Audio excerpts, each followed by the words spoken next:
Football FANdemonium with Max is brought to you by Ibex, Mike's Fence Center, and Kronesberg Electric.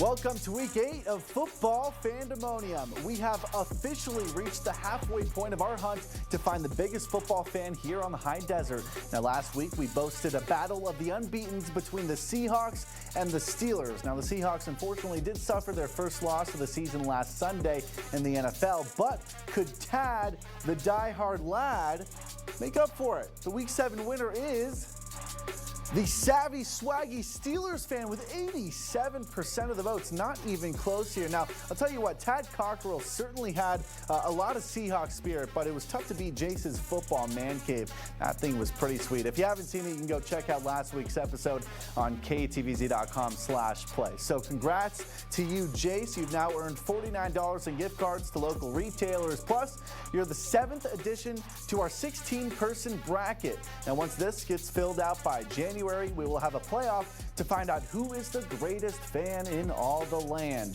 The grand prize is a tailgate party package from Ibex. This week, we find out if a college team can compete with the pros. The Seahawks take center stage once again, but this time it's against the Ducks. Get ready for this animal-powered super showdown.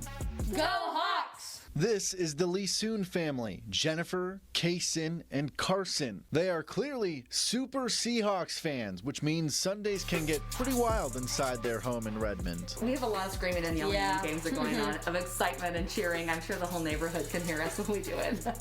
Jennifer says her love for the team came from her mom, who grew up in Seattle, and she wanted to pass that down to her own children. Everything in my room is Seahawks based. My bed is blue and green.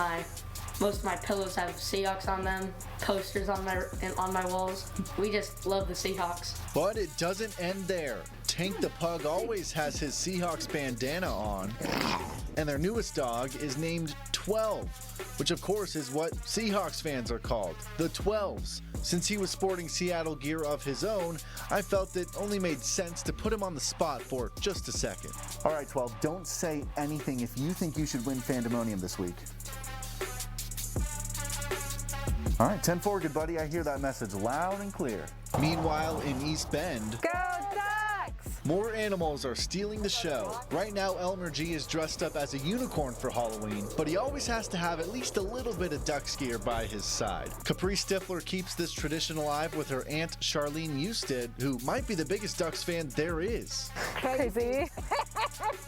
Charlene went to her first game back in 1957 when she was 10 years old.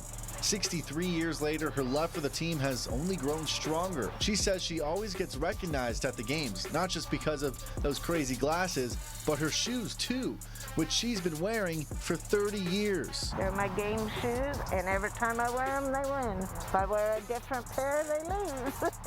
Charlene also claims to be the first person ever in Bend to get the now popular Oregon Ducks license plate. And of course, you can't be a true Ducks fan without a little friendly fire toward Oregon State. We were at the game for the Civil War, and of course the Beavers lost. Well, unfortunately, there has to be a winner and a loser in FANdemonium as well. Central Oregon, you have a tough decision on your hands this week. Well, Central Oregon, you've seen the matchup. Now it's up to you to decide who you think is this week's winner and who is going home. You'll find a poll on the right-hand side of the page. You can vote right now under the sports tab, or in a little bit, I should say. And then if you want a chance to be featured next week, just send in your photo to KTVZ.com/play. But make sure you get those votes and picks in by next Thursday.